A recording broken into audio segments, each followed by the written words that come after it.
सबको बहुत बहुत जय श्री कृष्ण, जय सिया राम, जय श्रीमन नारायण। तो ऐसी श्रीमद् भागवत की कथा है, ये देवताओं को भी दुर्लभ है। प्रश्न हुआ, महाराज ये भागवत की कथा किसने किसको सुनाई सबसे पहले? बोले सबसे पहले ये भागवत की कथा सनक सनंदन सनातन सनत कुमार, भगवान के प्रथम अवतार हैं ये। सनत कुमार कहते हैं इनको, सनक सनंदन सनातन सनत कुमार। इन चारों ने ये भागवत की कथा सबसे पहले श्री नारद जी को सुनाई। सौनक आदि ऋषियों ने प्रश्न किया, बोले नारद जी तो एक जगह टिकते नहीं कभी, उन्होंने 7 दिन बैठ के कथा कैसे सुनी, हमें बताइए। तब पूरी बात वृत्तांत पूरा सुनाया गया। नारद जी एक बार पृथ्वी पर भ्रमण करने के लिए आए थे, सब जगह उन्होंने कष्ट ही कष्ट देखा।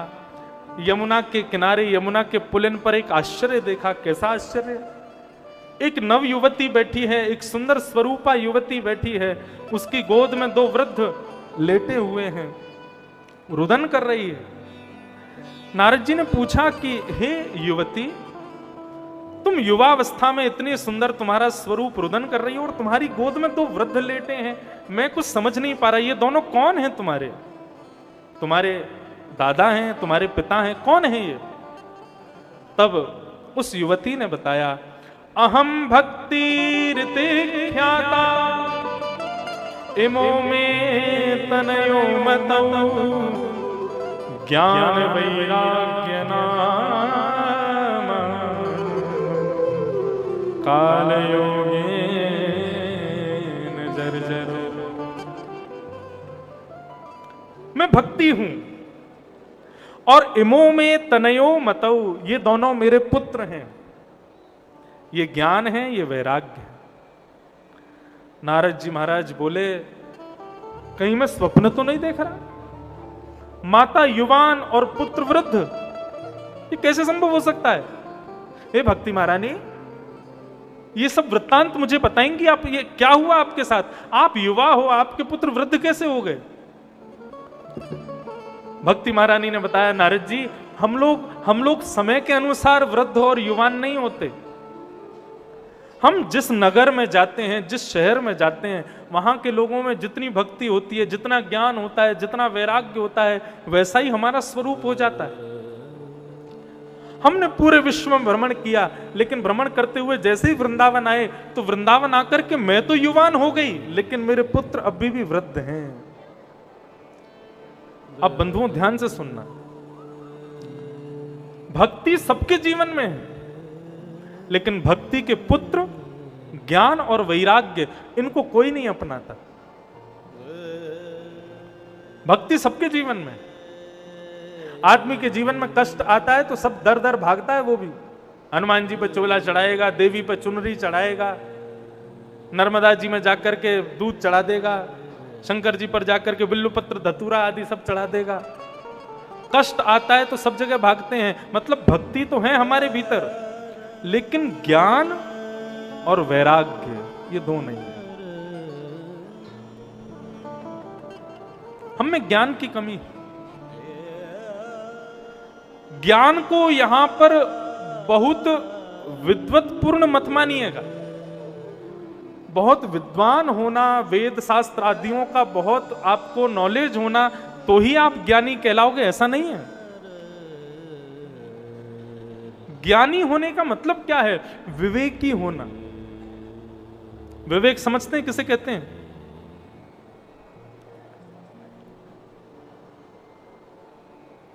कोई घटना होने पर उस घटना पर हमें क्या करना है, इसे कहते हैं विवेक। आप लोग फ्लाइट में सफर करते हो तो उसमें जो श्रीमती जी जो माइक पे बोलती हैं, क्या बोलती हैं? दुर्घटना की संभावना जब होगी तो आप सब लोगों के ऊपर से अपने आप ऑक्सीजन मास्क नीचे लटक जाएंगे। लेकिन वो अगली बात क्या कहती हैं?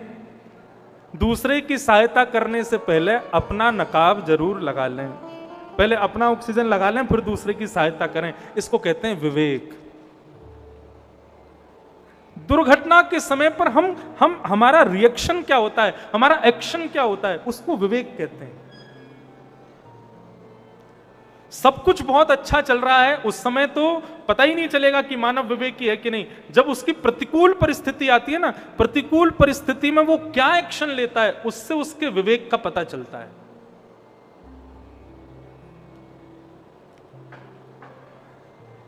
रावण की पूरी सेना नष्ट होती जा रही थी। जब कुंभकर्ण को जगाया रावण ने, तो कुंभकर्ण को जब ये बात पूरी पता चली कि क्या चल रहा है, तो कुंभकर्ण ने रावण से कहा कि भैया तुमने किया तो गलत है, मेरे हिसाब से अब तुमको रघुनाथ जी की शरण में चले जाना चाहिए, सीता जी को उनको प्रदान कर देना चाहिए, यही विवेक है। लेकिन रावण नहीं माना। तुम मुझे मत समझाओ मुझे क्या करना है क्या नहीं करना है, मैं जो कर रहा हूं बिल्कुल सही कर रहा हूं। कई बार हमारे विवेक को नष्ट कौन कर देता है? ये ईगो नाम की वस्तु, ये हमारे विवेक को नष्ट करती है।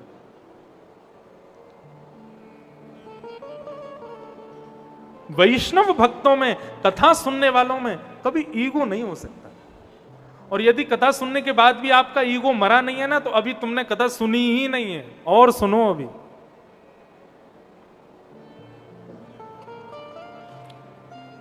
बुद्ध भगवान को जाकर के कोई गालियां देने लगा, बुद्ध भगवान बैठे बैठे सुनने लगे। क्यों गाली दे रहा था? उसके घर का एक बालक, एक ही पुत्र था, बुद्ध भगवान के पद चिन्हों पर चल करके वो भी संत हो गया। तो इस बात से नाराज होकर के वो आकर बुद्ध भगवान को गाली देने लगा, तुमने हमारा घर बर्बाद कर दिया, एक ही बेटा था घर चलाने वाला, उसको भी साधु बना दिया, और तुम तो सब पाखंडी हो, तुम्हारा सब नौटंकी है, सब ये है, ऐसा ऐसा करके बुद्ध भगवान को सुनाने लगा। बुद्ध भगवान सुनते रहे। जैसे ही वो व्यक्ति शांत हुआ तो बुद्ध भगवान ने हाथ जोड़ के उसको प्रणाम किया और कहा, प्रभु मुझे क्षमा कर दो। बोले, क्षमा क्यों मांग रहे हो? बोले, मैं इसलिए क्षमा मांग रहा हूं, आपने कितना कुछ कह दिया, मतलब कितना कुछ दे दिया मुझे, लेकिन मेरे पास आपको देने के लिए कुछ भी नहीं है। मैं आपको कुछ दे ही नहीं सकता, क्योंकि शास्त्राज्ञा कहते हैं कि यदि आपको किसी ने कोई वस्तु दी तो उसी के समान वस्तु उसको वापस करो। बुद्ध भगवान बोले, आपने जो मुझको दिया वैसा मैं आपको कुछ दे ही नहीं सकता, इसलिए मैं आपसे क्षमा मांगता हूं भगवान। इसको कहते हैं विवेक, इसे कहते हैं ज्ञानी होना। अरे पोथी पढ़ पढ़ जगमुआ, पंडित भया ना कोय, ढाई आखर प्रेम का पढ़े सो पंडित होए। बहुत अध्ययन कर लेना, बहुत शास्त्र और पुराणों का गहन चिंतन कर लेना आपको ज्ञानी बना देगा, ऐसा नहीं है। ज्ञानी तो बन जाओगे लेकिन विवेकी नहीं बन पाओगे। विवेकी कब बनते हैं हम? जब हम सत्संग करते हैं। संतों का सत्संग किसे कहते हैं? ध्यान से सुनिएगा, सत्संग किसे कहते हैं?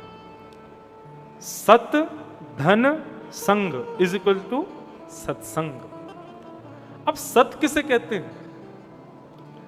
भगवत संबंधी हर वस्तु को सत कहा जाता है। आप श्री नाथ द्वारा का प्रसाद पा रहे हो और आपके बगल में बैठा हुआ कोई व्यक्ति आपके इंदौर की रतलामी सेव खा रहा है। यहाँ पे सेव बहुत अच्छी मिलते हैं ना, इंदौर की नमकीन बड़ी प्रसिद्ध है। नमकीन हो गए, चाट हो गए, यहाँ के सराफा रात में 9 बजे के बाद कुछ वहाँ पे लगता है, ऐसा मैंने बहुत सुना है, मैंने देखा कभी नहीं है। लोग बोलते हैं, बोले महाराज इंदौर में रात में 9 बजे के बाद पूरी इंदौर इकट्ठी होती है वहां पे चाट खाने के लिए। चाट खाना साधारण भोजन के समान हो सकता है, लेकिन श्री नाथ द्वारा श्री जी बाबा का प्रसाद यदि आप पा रहे हो ना, तो प्रसाद पाना भी सत्संग है। आप साधारण वस्त्र पहन रहे हो तो वो साधारण वस्त्र है, लेकिन ठाकुर जी के चरणों में चढ़ा हुआ कोई पटका भी गले में पहन रहे हो ना, तो वो भी सत्संग है। आप साधारण कलरों से अपना श्रृंगार कर रहे हो तो वो श्रृंगार है, लेकिन ठाकुर जी के चरणों में चढ़े हुए चंदन को अपने माथे से लगा रहे हो तो वो भी सत्संग है। परफ्यूम लगा रहे हो खुद को सुगंधित करने के लिए, वो परफ्यूम है, लेकिन ठाकुर जी के चरणों में चढ़ा हुआ इत्र यदि लगा रहे हो ना, तो वो भी सत्संग है। सत्संग केवल किसी को बहुत देर तक बैठ के सुनना ही सत्संग नहीं है, ये सब सत्संग है। सत यानी कि भगवान का, संग यानी जो संग करे वही सत्संग है। ये सब सत्संग के स्वरूप हैं। सज्जनानाम संग इति सत्संग, सद्ग्रंथानाम संग इति सत्संग, सद्पुरुषानाम संग इति सत्संग, ये सब सत्संग के स्वरूप हैं। ये सत्संग।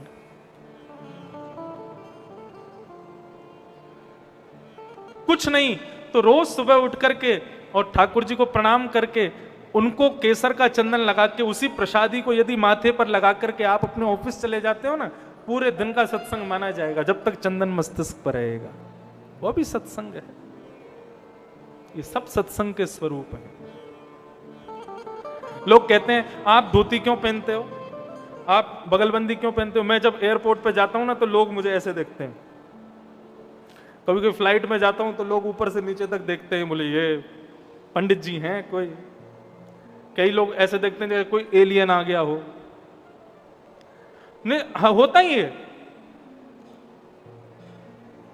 फ्लाइट में, ट्रेन में, एयरपोर्ट पर कहीं भी हम धोती वाले चले जाएं तो लोग हमको एक बार जरूर देखते हैं, पीछे मुड़ के जरूर देखते हैं, बोले ये क्या कार्टून बन के घूम रहे हैं। लेकिन वास्तव में एक बात आपको बताएं, तुम कितनी भी बड़ी बड़ी ब्रांड के कपड़े पहन के चले जाना, लोग देखते नहीं है। धोती कुर्ता वाले को जरूर देखते हैं। शादी में कितने भी सच के जाओ, नजर तो दूल्हे पे ही होती है। ये जितने भी धोती बगलबंदी पहन के घूमते हैं ना बंधु, ये साधारण वस्त्र नहीं है। ठाकुर जी का दर्शन करने के लिए कोई जीन्स पहन के जाए, कोई बढ़िया बढ़िया कपड़े पहन करके जाए, ठाकुर जी ठीक है अपनी मुद्रा में खड़े रहते हैं, लेकिन जैसे कोई धोती बगलबंदी वाला आता है ना तो ठाकुर जी भी आंख खोल के देखते हैं, हाँ कोई मेरा आया है, कोई अपना आया है, उसको देखते हैं। हमारे वस्त्र भी ये चिन्ह प्रदान, ये बताते हैं दुनिया को कि ये वस्त्र नहीं है, ये भी ठाकुर जी का प्रसाद है। हम कुछ नहीं भी करेंगे, यदि धोती पहने हुए हैं और यदि हमारे प्राण निकल जाएंगे ना तो भी हमको वैकुंठ जाने से कोई नहीं रोकेगा। क्यों? कुछ नहीं था इसके पास, क्योंकि तन पर केवल वस्त्र वो था जो ठाकुर जी की सेवा में होते, उस मात्र से कल्याण हो जाएगा। इसलिए बंधुओं ये सब सत्संग है, इसको जीवन में अपनाओ। तिलक लगाने में संकोच मत करो, शिखा चोटी रखने में कभी संकोच मत करो, गले में कंठी माला पहनने से कभी संकोच मत करो। आजकल के यंगस्टर्स नहीं समझ पाते हैं इनकी महत्ता, इनकी विशेषताएं, इनके प्रभाव। ऐसा नहीं है कि वो जानना नहीं चाहते, वो जानना चाहते हैं लेकिन बताने वाला नहीं है। कमी तो यही है, क्योंकि जो माता पिता हैं वही नहीं जानते तो बच्चों को क्या बताएंगे। आज के युवान की एक बात कहूं, या तो वो सत्संग में आएगा नहीं, और यदि एक बार उसको सत्संग का चस्का लग गया ना, आज का युवान व्यसन की तरह पकड़ता है वस्तु को। यदि उसने सत्संग को एक बार पकड़ लिया वो छोड़ेगा नहीं जीवन भर। इसलिए बंधुओं सत्संग करो, सत्संग ही जीवन का तो यही ज्ञान है। हमें कैसे रहना है, कैसे बोलना है, कैसे चलना है, क्या खाना है, क्या छोड़ना है, किससे मिलना, किससे नहीं मिलना, ये सब कुछ ये ज्ञान का स्वरूप है। केवल बहुत नॉलेज होना ज्ञान नहीं होता है, विवेकी होना ज्ञान है। ये भक्ति का पहला बेटा है ज्ञान, और भक्ति के दूसरे पुत्र का नाम है वैराग्य। वैराग्य का नाम सुनते ही लोग अपना सिर खुजाने लगते हैं, आंखें बंद कर लेते हैं, इधर उधर देखने लगते हैं। क्यों? बोले हमारे मतलब की चीज ही नहीं है, हमें जो करना ही नहीं है उसके बारे में हम सुने क्यों? अरे वैराग्य का मतलब क्या होता है? वैराग्य का मतलब किसी वस्तु का त्याग, किसी को छोड़ देना। और एक बात आपको कहूं, गीता में भगवान कहते हैं मानव को जीवन में शांति यदि चाहिए ना, मानव को सुख नहीं चाहिए। भगवान स्पष्ट गीता में कहते हैं मानव गलत सोच में बैठा है कि उसको सुख चाहिए। नहीं, उसको सुख नहीं चाहिए। बहुत ज्यादा सुख भी कभी कभी कष्ट देने लगता है। हमको सुख नहीं चाहिए, तो हमें क्या चाहिए? हमें शांति चाहिए। वो शांति कैसे मिलेगी? भगवान अर्जुन से कहते हैं त्यागात शांति अनंतरम। अर्जुन, जितना त्याग करोगे उतने शांत रहोगे, और जितना भरते चले जाओगे ना उतने ही अशांत हो जाओगे। इसलिए त्याग करो, इसी को वैराग्य कहते हैं। बंधु, किसका त्याग करना है? संबंधों का त्याग, घर का त्याग, पत्नी का त्याग, बच्चों का त्याग, पति का त्याग, गाड़ी का त्याग, व्यापार का त्याग नहीं। इन सब में से किसी का त्याग मत करो। त्याग करना है तो बुरी आदतों का त्याग करो, बस बुरी संगति का त्याग करो।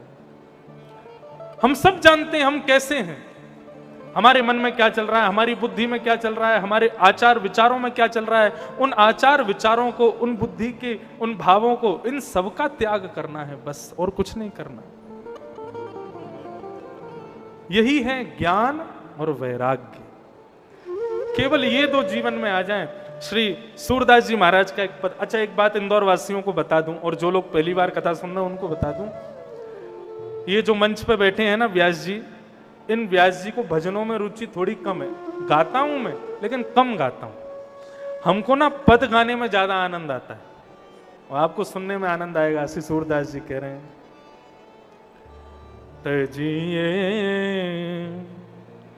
हरि विमुखन को संग, तजिए हरि विमुखन को संग, तजिए हरि विमुखन को संग, तजिए हरि विमुखन को संग। क्या कह रहे हैं सूरदास जी? जीवन में यदि त्याग करना है, जीवन में यदि किसी को छोड़ना है, तो किसको छोड़ो? अपनी बुरी आदतों को छोड़ो, वो सब तो छोड़ना ही है। बाकी और किसका त्याग करना है? बोले जो ठाकुर जी से आपको दूर कराता हो उसको छोड़ो। ध्यान से सुनिएगा, भगवान से दूर कराने वाला यदि फोन है ना, फोन को छोड़ दो। कथा में बैठे हो और कथा में बैठे बैठे इच्छा हो रही है कि एक बार देख लें इंस्टाग्राम पे किसी ने बढ़िया रील बनाई हो, तो इसी को ही छोड़ना है। कथा के बीच में भोजन की कोई वस्तु याद आ रही है, कथा में बैठे हो, स्मरण हो रहा है, गुलाब जामुन खाने का मन कर रहा है, गुलाब जामुन को उसी समय छोड़ देना। क्यों? वही त्याज्य वस्तु है। कथा के बीच में यदि संसार का कोई संबंध तुमको याद आ रहा है ना, उस संबंध को छोड़ देना। जो हरि से विमुख करावे उसको तुरंत छोड़ दो, उसका तुरंत त्याग कर दो। और एक बात कहूं, कितना भी बड़ा संबंध हो, यदि हरि से दूर कराने वाला है, आप उसका त्याग कर दोगे तो उसके त्याग में कोई पाप नहीं लगेगा। शिव ने त्याग किया अपनी पत्नी सती का, क्यों? भगवत मिलन में बाधा बन रही थी। प्रहलाद ने त्याग किया अपने पिता हिरण्यकश्यप का, क्यों? भगवत मिलन में बाधा बन रहे थे। विभीषण ने त्याग किया अपने भाई रावण का, क्योंकि भगवत मिलन में बाधक बन रहा था। सबने छोड़ा जो भगवान से मिलने में बाधक बने। मीराबाई ने त्याग किया अपने राजकुल का, अपने राजवंश का, क्यों? भगवत मिलन में बाधक था। इसलिए बंधुओं, भगवान से मिलने में जो बाधक बने उसको तुरंत छोड़ देना। श्री सूरदास जी गा रहे हैं, आप भी गाओ साथ में। तजिए हरि विमुखन को संग, तजिए हरि विमुखन को संग, तजोरे मन हरि विमुखन को संग, तजोरे मन हरि विमुखन को संग। जाके संग कुमति उपजत है, जाके संग कुमति उपजत है, जाके संग कुमति उपजत है, जाके संग कुमति उपजत है, पड़त भजन में भंग हो, पड़त भजन में भंग, पड़त भजन में भंग, पड़त भजन में भंग, तजोरे मन हरि विमुखन को संग, तजोरे हरि विमुखन को संग।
पान कराए, कहा होत पे पान कराए, कहा होत पे पान कराए, विष नहीं तजत भुजंग हो,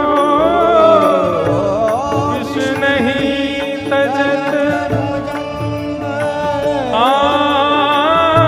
विष नहीं तजत भुजंग, विष नहीं तजत भुजंग। कितना भी दूध पिलाओ सर्प को, कितना भी दूध पिला देना, लेकिन वो अपनी जिह्वा से विष छोड़ना बंद नहीं करेगा। यदि कुसंगी व्यक्ति को आप सोचो कि मैं इसके संग रहूं, इसको थोड़ा सुधार दूंगा, इसको थोड़ा बना दूंगा, एक आध बार प्रयास करना, लेकिन उसमें भी वो सुधरे ना तो उसको सर्प ही समझ लेना। इसको कितना भी सुधार लो, सुधरेगा नहीं।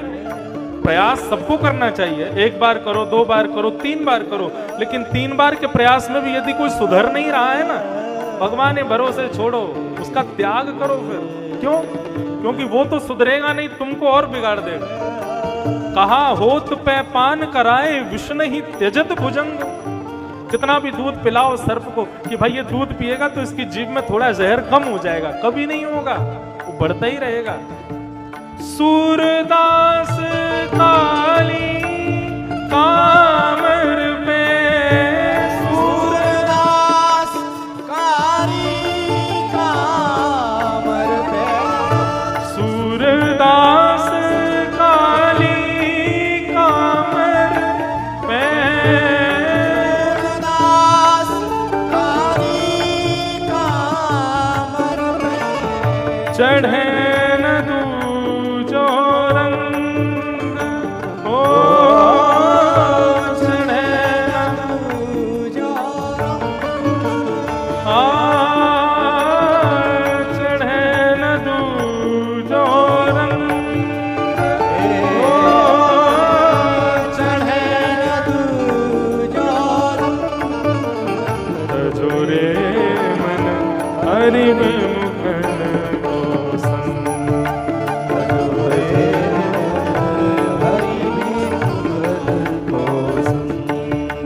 तजोरे मन हरि विमुखन को संग,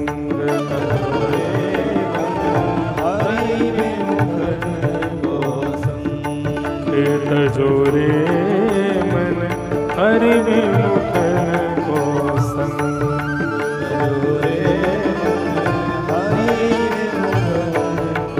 हरि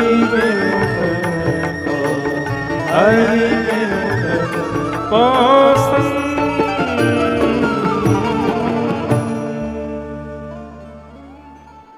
तजोरे मन हरि विमुखन को संग। तो ये भक्ति के 2 पुत्र हैं, ज्ञान और वैराग्य। बंधुओं, भक्ति तो जीवन में आ जाएगी, लेकिन जब तक बच्चे खुश नहीं होंगे, मां कभी खुश नहीं रह सकती।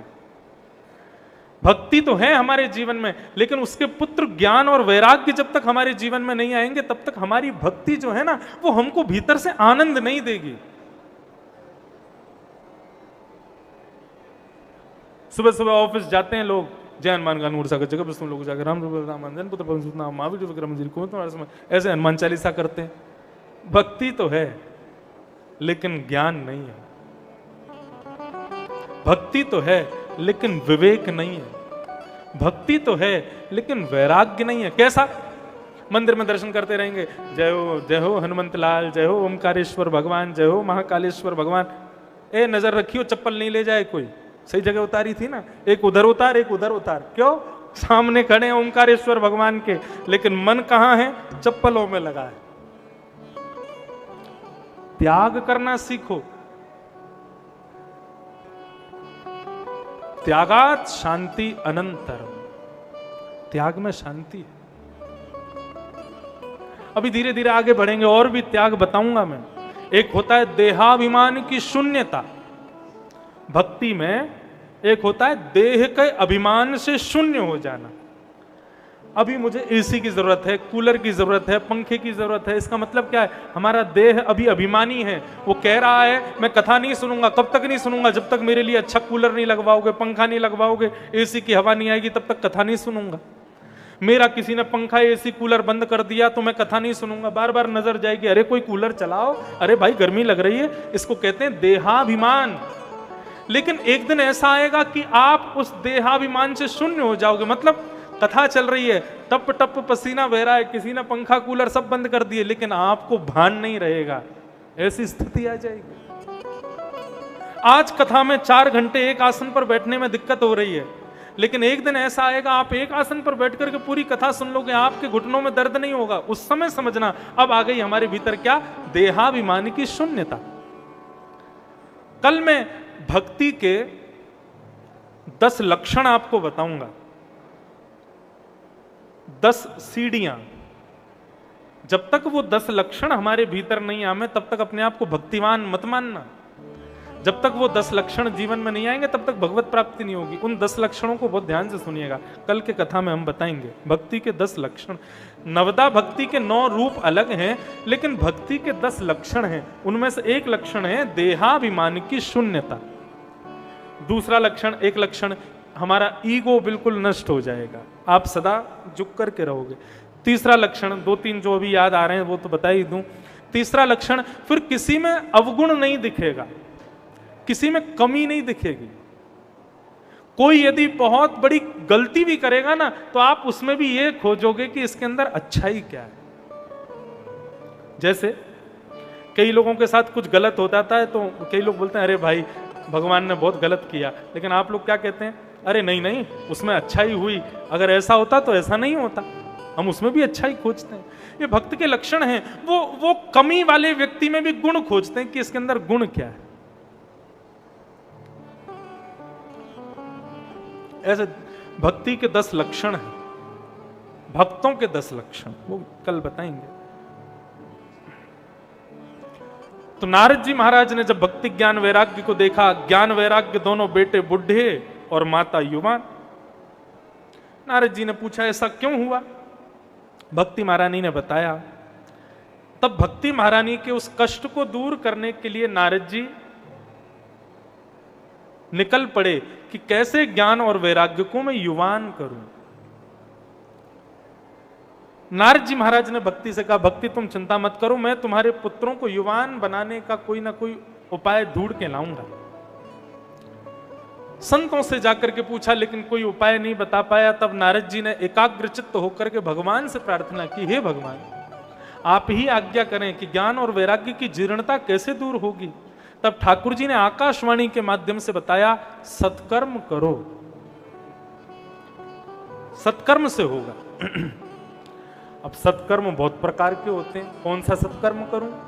भगवान ने ये तो बताया नहीं कि ये करो।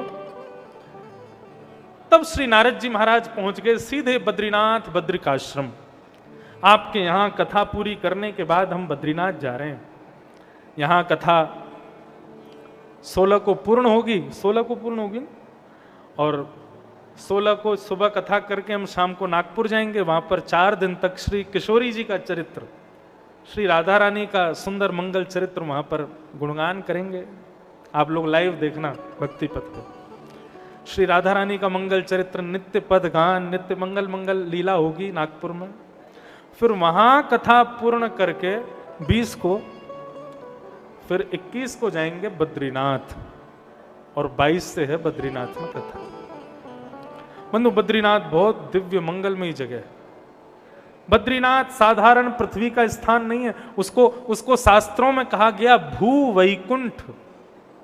भू यानी पृथ्वी का, वैकुंठ यानी कि जहां भगवान निवास करते हैं। तो पृथ्वी का भगवान का एड्रेस है। जैसे एक आदमी बहुत संपन्न होने के बाद 2-4 घर बना लेता है ना, ऐसी भगवान ने एक घर स्वर्ग में बना रखा है, एक घर वैकुंठ में है, एक घर किसी और लोक में है। पृथ्वी में भगवान का घर कहाँ है? बोले बद्रीनाथ भगवान का निज धाम है, भू वैकुंठ। और जिसको आप श्रवण कर रहे हैं भागवत जी, इन भागवत जी की जन्मस्थली है बद्रीनाथ, वहीं पर इनका प्रादुर्भाव हुआ। तो हम वक्ताओं के लिए तो मैं तो ऐसा कहता हूं कि कोई पूछते कहां जा रहे हैं तो मैं नहीं कहता बद्रीनाथ जा रहे हैं, हम कहते हैं अपनी ननिहाल जा रहे हैं, अपनी नानी के घर जा रहे हैं। क्यों? श्रीमद् भागवत हमारी माँ है और इनका वो जन्म स्थान है, तो हमारी ननिहाल हो गया। तो हमारी ननिहाल है बद्रीनाथ। बद्रीनाथ बहुत लोग पहुंच रहे हैं, आपके इंदौर से भी कई लोग, शायद इस सभा में गार में भी कुछ लोग बैठे हैं जो बद्रीनाथ जा रहे हैं। बहुत लोग वहां पहुंच रहे हैं। आप लोगों में से भी जो भी हो, वैसे तो आज उसकी बुकिंग का लास्ट डे है, अब आज के बाद उसकी बुकिंग नहीं होगी क्योंकि 10 ही दिन बचे हैं। लेकिन वहां कथा में बहुत आनंद आता है, जिनको जाना हो जरूर चलें साथ में। बद्रीनाथ पहुंचे श्री नारद जी महाराज, और बद्रीनाथ में उनको दर्शन हुआ सनक सनंदन सनातन सनत कुमार, भगवान के प्रथम अवतार। नारद जी ने उनसे प्रश्न किया, बोले महाराज भगवान ने आज्ञा की है सत्कर्म करो, लेकिन मैं ये नहीं विचार कर पा रहा हूं कि सत्कर्म क्या करूं। सत्कर्म तो बहुत प्रकार के होते हैं, आप मुझे कोई श्रेष्ठ सत्कर्म बता दीजिए, मैं वही करूंगा। तब सनत कुमारों ने 5 प्रकार के श्रेष्ठ सत्कर्म बताए। कौन कौन से हैं? द्रव्य यज्ञ, तपो यज्ञ, योग यज्ञ तथा परे, स्वाध्याय ज्ञान यज्ञश्च ते तु कर्म विसूचका। 5 प्रकार के यज्ञ बताए।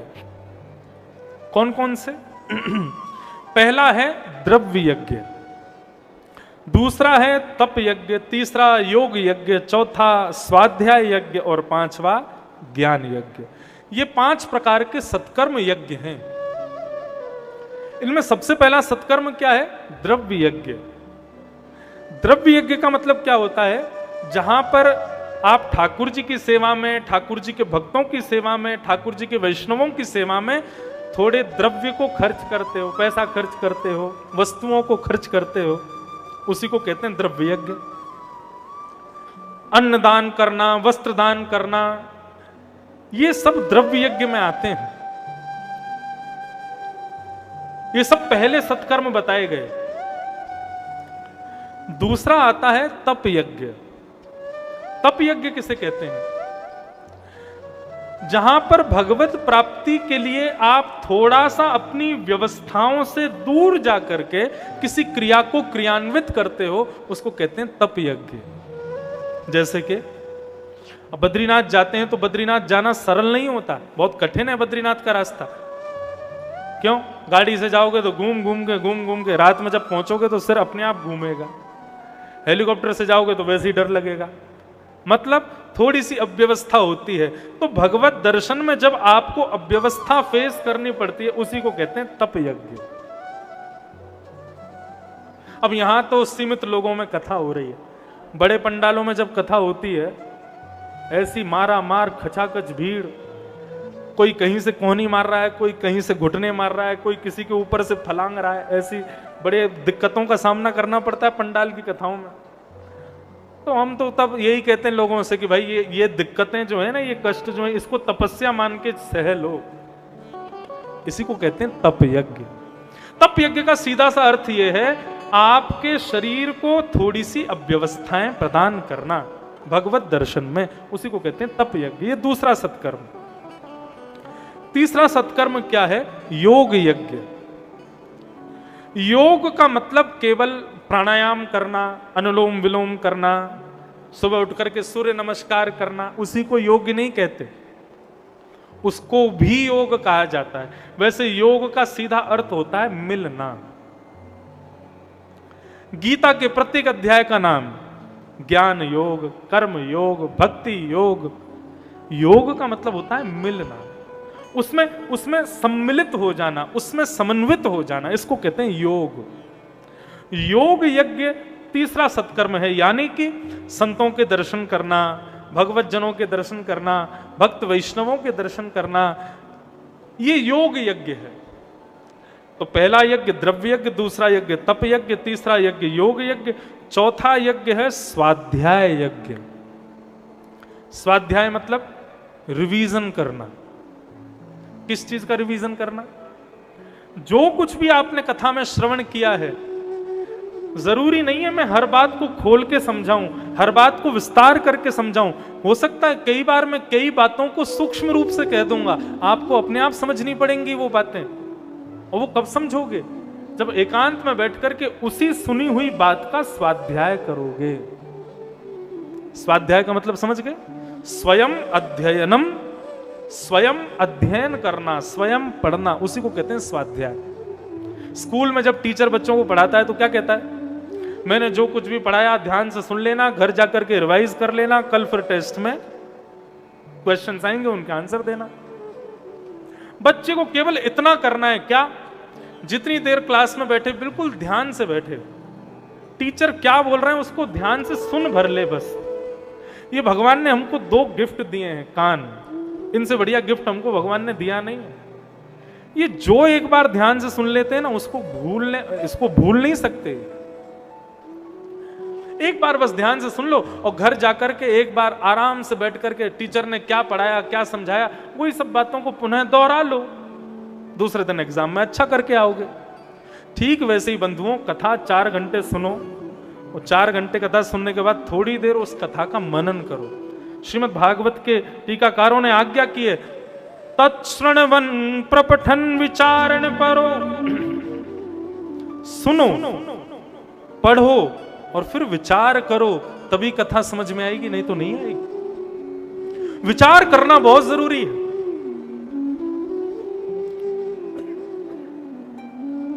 हमारी कितने कथा के ऐसे श्रोता हैं, वो पता है क्या करते हैं? अब मान लीजिए मैं किसी एक विषय पर बोल रहा हूं, जैसे तितिक्षुता। तितिक्षुता को मतलब होता है पेशेंस, सहनशीलता। अब मैं सहनशीलता के ऊपर कुछ बोल रहा हूं, मेरी मति में जितना आया मैंने बोल दिया, लेकिन कई श्रोता ऐसे होते हैं, वो सुनने के बाद जाते हैं, फिर उसी पर और सोचते हैं, और सोच करके मेरे को लिख के भेज देते हैं, महाराज जी हमने ऐसा सुना, ऐसा हमारे मन में आया कि सहनशीलता ऐसे भी आ सकती है, सहनशीलता जीवन में ये और लाभ देती है। वो खुद लिख करके मुझे भेज देते हैं। एक मेरी कथा हुई थी ऋषिकेश में, तो वहां दिल्ली का परिवार था, ऋषिकेश में जाके ऐसी उन्होंने कथा कराई थी, प्राइवेट कथा थी। तो वहां कथा का विषय था दत्तात्रेय के 24 गुरु। श्रीमद् भागवत में दत्तात्रेय के 24 गुरुओं के बारे में भगवान उद्धव जी को ज्ञान उपदेश करते हैं।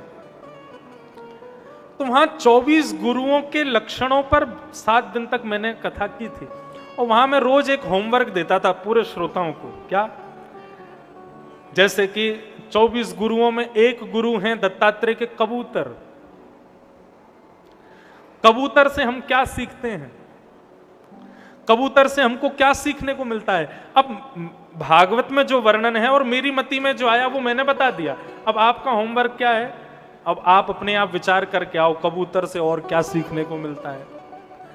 ऐसे जब रिवीजन में करवाता था उन लोगों से, तो आज तक उन लोगों की वो कॉपियां उनके घर पे रखी हैं, वो रोज उस कॉपी को पढ़ लेते हैं, उनका ज्ञान बिल्कुल शुद्ध हो जाता है, पवित्र। कई बार ऐसा भी होता है कि लाइफ में कई सारी ऐसे प्रॉब्लम्स आ जाती हैं कि हमको फेस करना नहीं आता, हम समझ नहीं पाते हम क्या करें।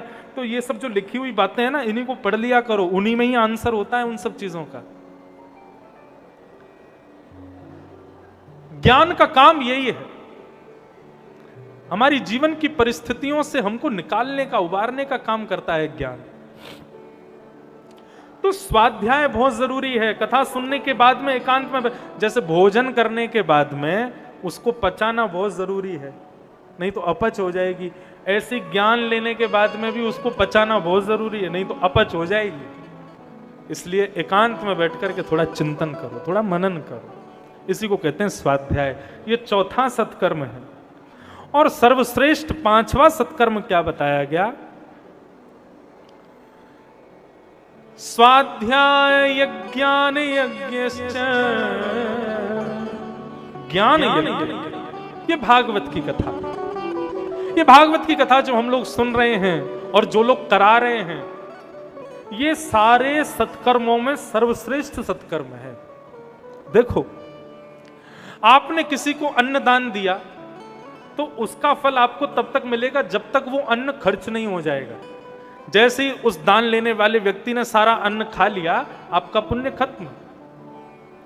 आपने किसी को वस्त्र दान दिए तो उसके वस्त्र के दान का लाभ आपको तब तक मिलेगा जब तक वो वस्त्र वो पहन रहा है। जैसे उसके वस्त्र जीर्ण शीर्ण हो जाएंगे, वो उनको पहनना छोड़ देगा, आपका पुण्य खत्म हो जाएगा।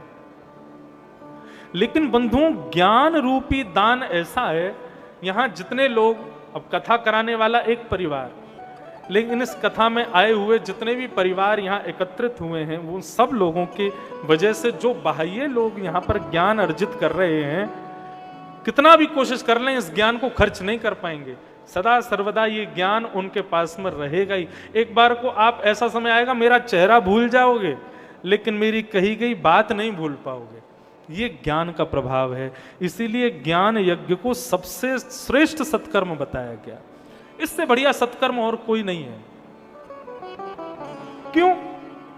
क्योंकि लेने वाला व्यक्ति सदा सर्वदा इसको अपने पास रखता है, खर्च करता है, लेकिन फिर भी कभी खर्च हो नहीं पाता ज्ञान। इसलिए सबसे बड़ा सत्कर्म क्या है? ज्ञान यज्ञ। नारद जी को उनका उत्तर मिल गया। नारद जी तुरंत चले गए, बोले कि महाराज अब मैं ये ज्ञान यज्ञ क्या करवाऊं? ज्ञान यज्ञ में भी सर्वश्रेष्ठ ज्ञान यज्ञ कौन सा है? तब सनत कुमारों ने कहा, सत्कर्म सूचको नूनम ज्ञान यज्ञ स्मृतो बुधै श्रीमद् भागवतालावसतु गीतस्सुकादिभिः। ये जो भागवत की कथा है ना, ये ज्ञान यज्ञों में सर्वश्रेष्ठ है। क्यों?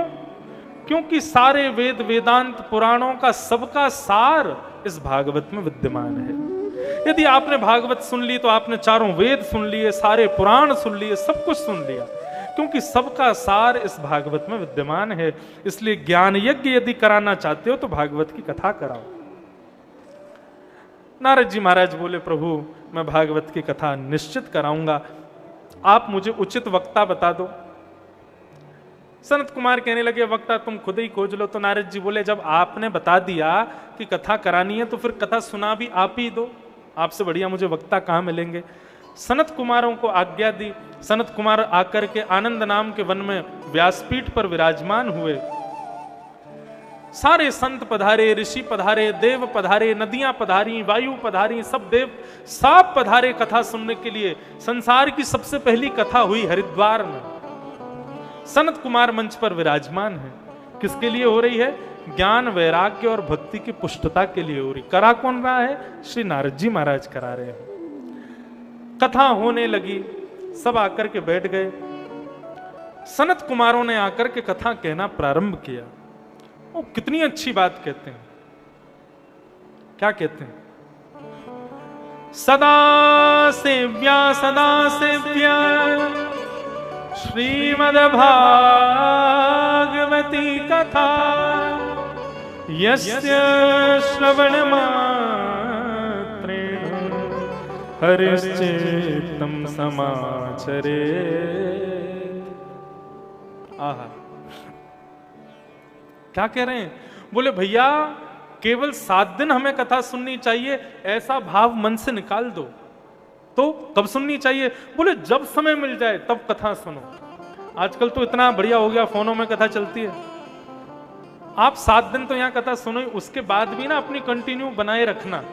फोन में किसी की भी कथा दिन रात या फिर जीवन पूरे दिन में 1 घंटा ऐसा निकालना। और सबसे बढ़िया समय बताऊं, रात को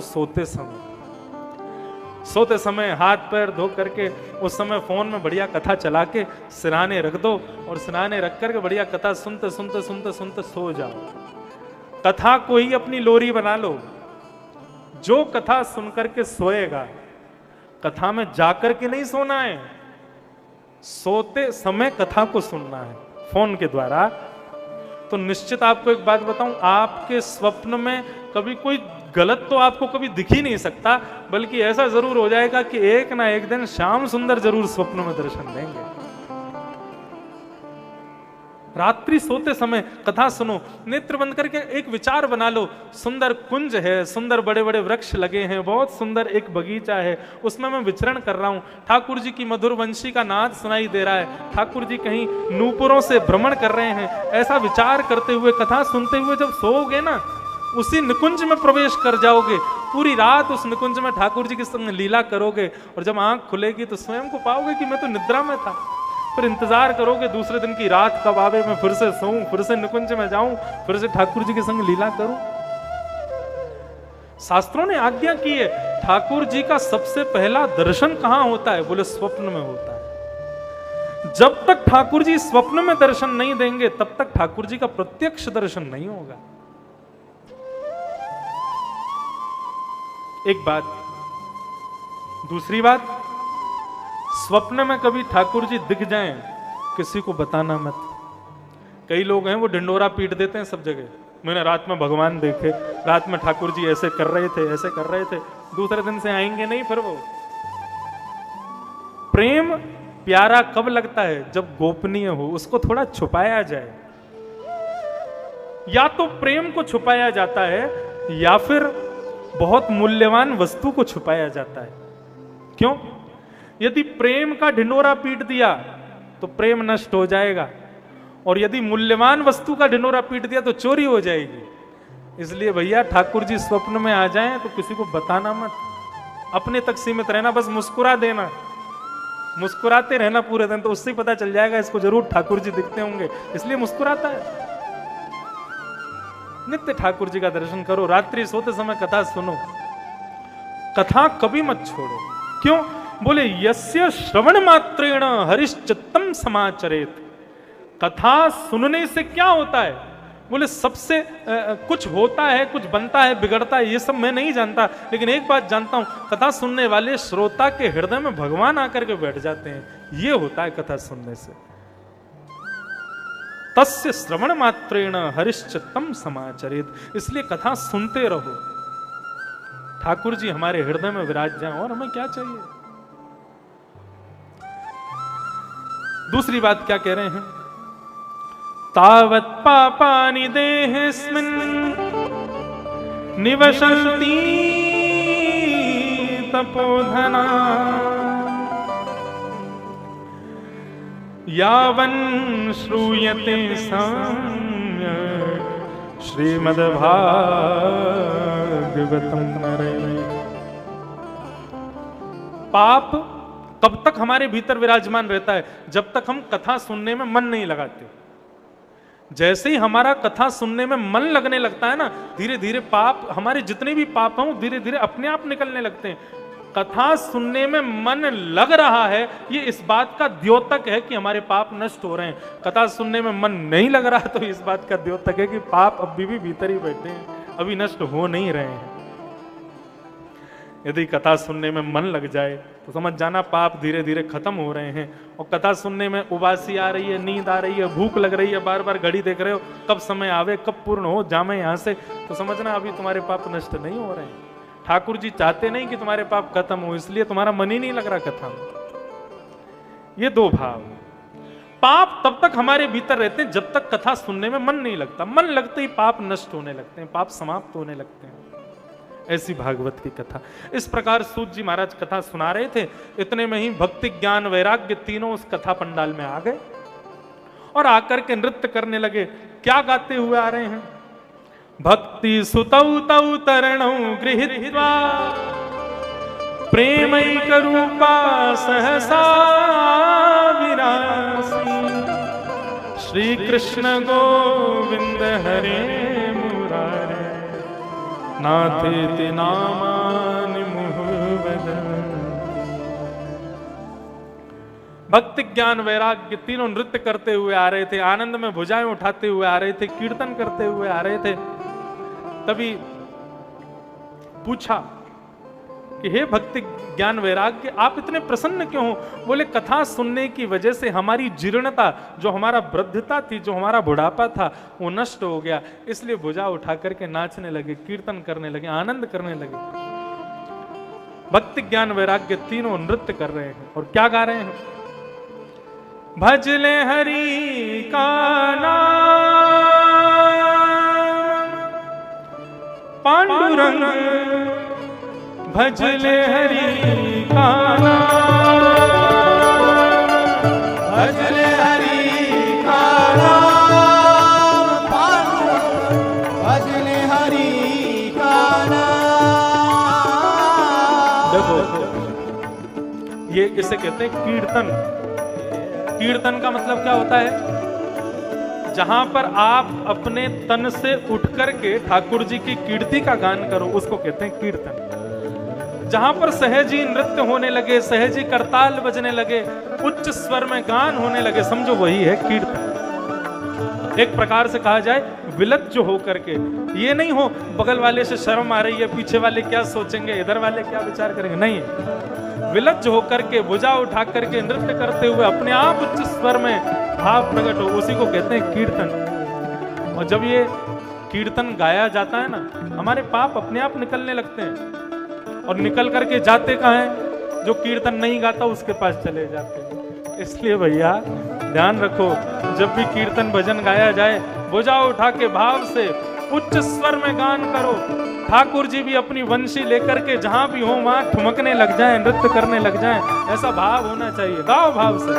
भजले हरि का नाम पांडुरंग, भजले हरि का नाम,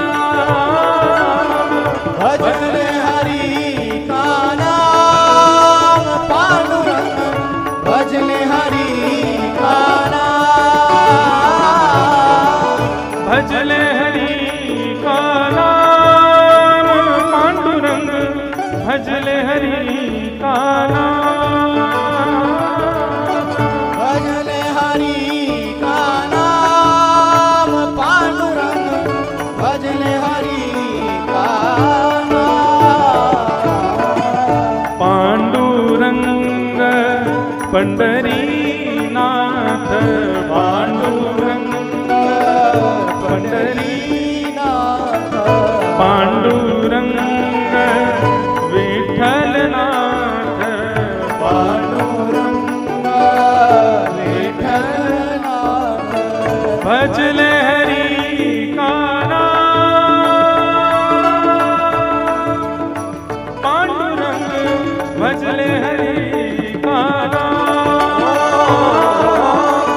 भजले हरि का नाम पांडुरंग, भजले हरि का श्री बद्रीनाथ भगवान की।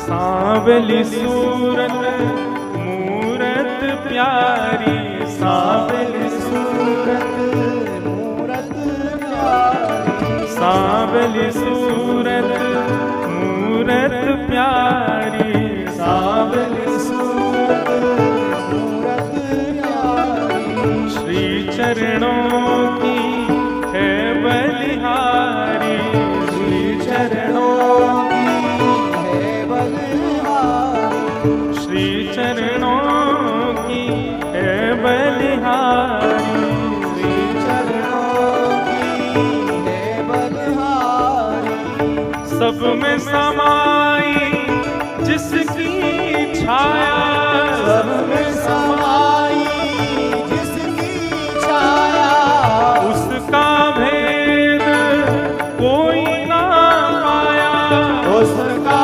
भेद कोई ना पाया, वो है शक्ति महान, पांडुरंग भजले हरि का नाम, वो है शक्ति महान, पांडुरंग भजले हरि का नाम, भजले हरि का नाम, पांडुरंग भजले हरि का नाम, भजले हरि का नाम पांडुरंग,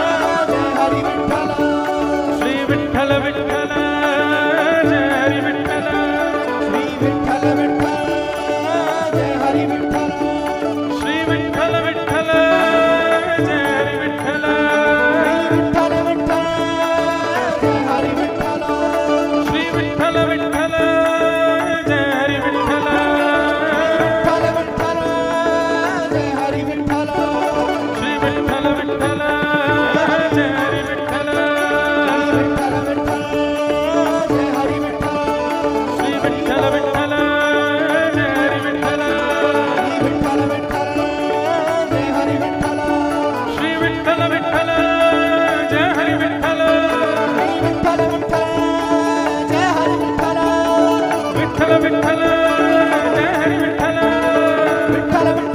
हरि विठ्ठल विठ्ठल विठ्ठल जय हरि विठ्ठल श्री विठ्ठल विठ्ठल जय हरि विठ्ठल श्री विठ्ठल विठ्ठल जय हरि विठ्ठल श्री विठ्ठल विठ्ठल जय हरि विठ्ठल श्री विठ्ठल विठ्ठल जय हरि विठ्ठल श्री बद्रीनाथ भगवान की जय जय श्रीनाथ जय जय श्रीनाथ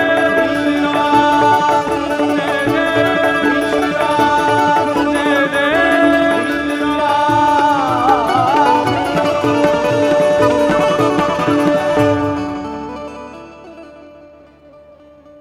भक्ति सुतौ तौ तरणौ गृहीत्वा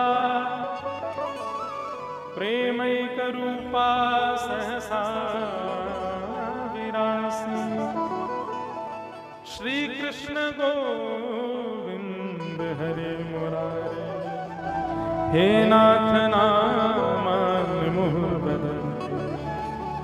भक्ति ज्ञान वैराग्य तीनों कीर्तन करते हुए अभी ऐसा नहीं लगा कि हमारे भीतर भी ज्ञान वैराग्य नृत्य कर रहे हों। क्यों होता ही है, कथा सुनने से कीर्तन सुनने से हमारे भीतर के ज्ञान वैराग्य युवान हो जाते हैं और युवा होकर के कीर्तन करने लगते हैं। भजन करने वाला व्यक्ति, भक्ति करने वाले व्यक्ति का चेहरा अलग ही दिखता है। क्यों? क्योंकि उसके भीतर भक्ति ज्ञान वैराग्य तीनों नृत्य करते रहते हैं। और जिसके चेहरे को देख करके ऐसा लगे भैया रो क्यों रहे हो, बोले रो नहीं रहा, मेरा चेहरा ही ऐसा है, ऐसे व्यक्ति को समझना ना तो इसके भीतर भक्ति जग रही है ना ज्ञान वैराग्य है। स्वरूप ही बता देता है कि हमारी भक्ति कैसी है। सौम्यता, सरलता, सहजता, ये सब स्वभाव हैं भक्ति युक्त व्यक्ति के।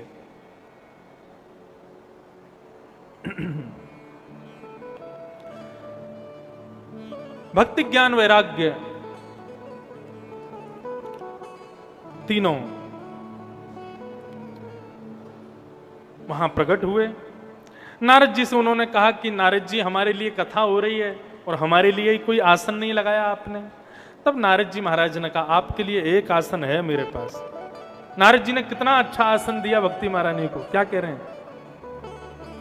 भक्तेषु गोविंद स्वरूप कर्त्री प्रेमैक धर्त्री भ्रवरोगहत्री सात्वं च तिष्ठ स्वसुधैर संश्रया निरन्तरं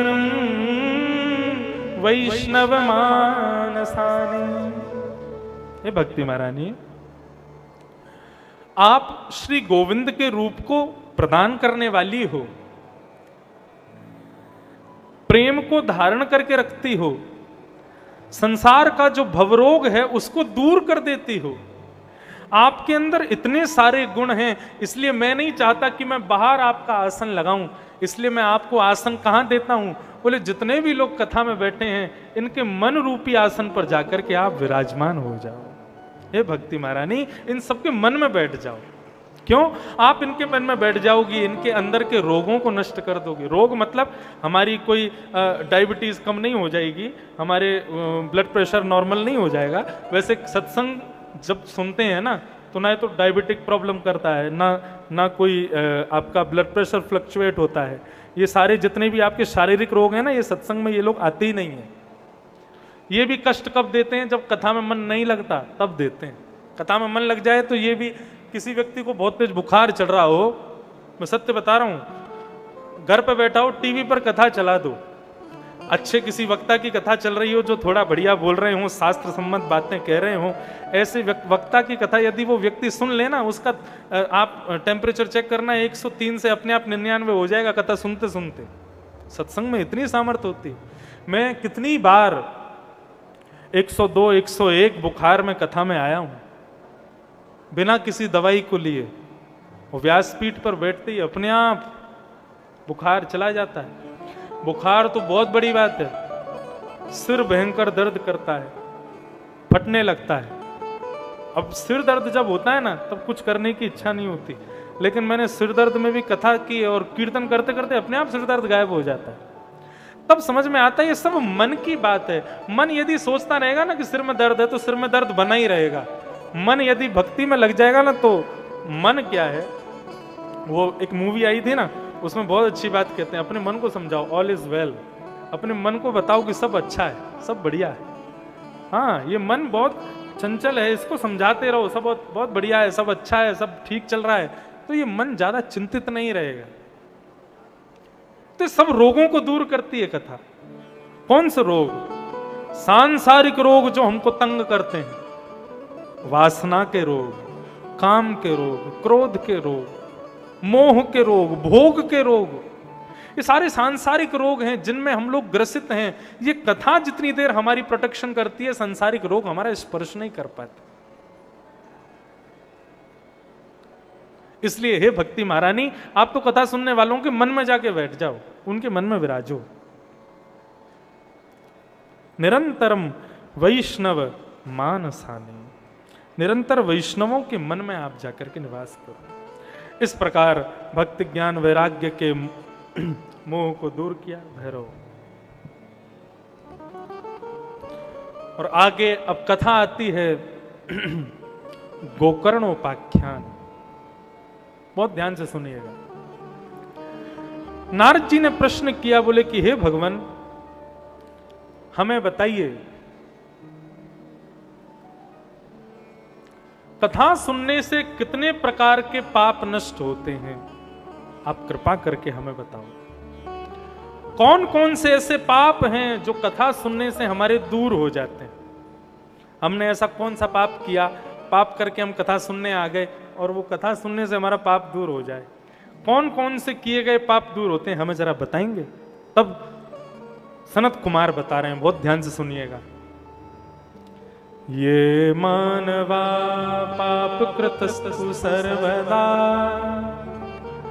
सदा दुराचार रता विमार्गा क्रोधाग्निदग्धा कुटिलश्च कामिनः सप्ताह यज्ञेन कलो पुनन्ति ते।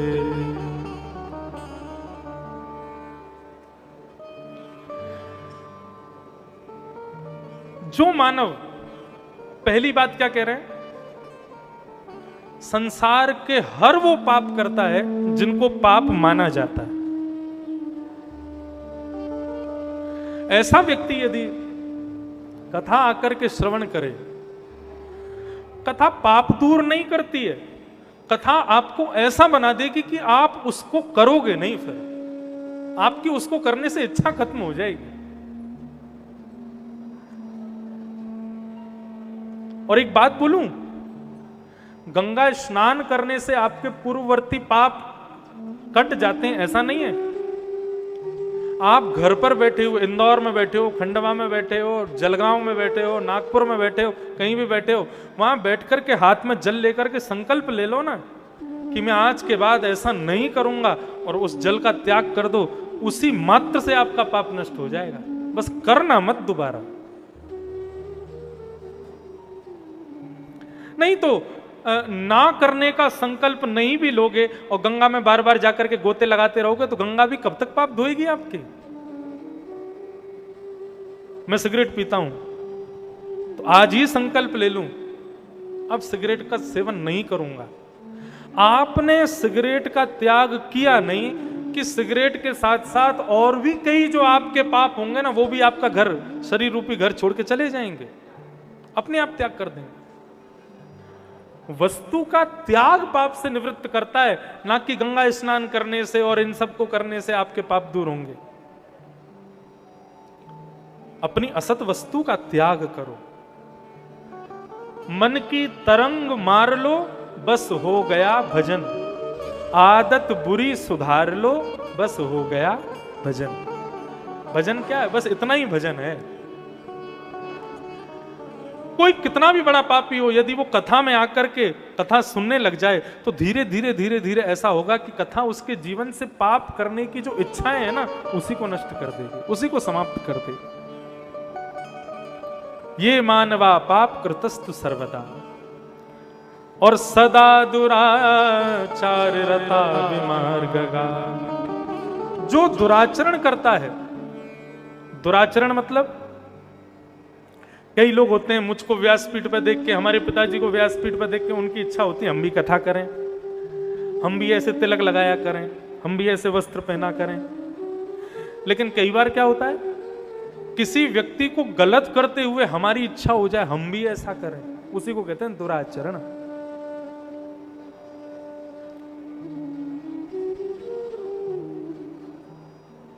इस प्रकार के दुराचरणों में जो रत है व्यक्ति, यदि वो कथा का श्रवण करे तो उसके जीवन से पाप नष्ट हो जाएगा। विमार्ग का, विमार्ग कहते हैं माता पिता गुरु जिस काम को करने के लिए मना करते हैं और यदि तुम वो काम करते हो वह भी पाप माना जाता है। कथा सुनने से हम कुमार्ग पर जाने से बच जाते हैं। हमारी इच्छा ही नहीं होगी कि मैं ऐसा करूं। हमारे कितने सारे श्रोता हैं, कितने सारे बालक कथा में आते हैं, कथाओं में वो सब जॉब करते हैं, सब अपने अपने कॉरपोरेट में काम करते हैं और उनके सब कलीग्स वगैरह सब खाते हैं पीते हैं, सब उल्टे सीधे काम करते हैं। लेकिन उनसे कभी पूछो, क्योंकि संगत में रहते हैं तो भाई कुछ तो हो ही जाता है, थोड़ा नहीं तो 10% तो कर ही लेते हो। मदिरा का पान नहीं कर रहे लेकिन मदिरा की बोतल उठा के किसी को दे तो रहे हो ना, वो भी पाप है। पाप करने वाले को पाप लगता है, लेकिन पाप होते हुए देखने वाले को डबल पाप लगता है। शास्त्र में आज्ञा है नरक कौन जाएगा, उसके 7 लक्षण हैं, लिख लीजिएगा। कौन कौन से 7 लक्षण है नरक जाने वालों के? अत्यंत कोप कटुकाच वाणी, दरिद्रतां च स्वजनेषु वैरम्, नीच प्रसंग कुलहीन सेवा।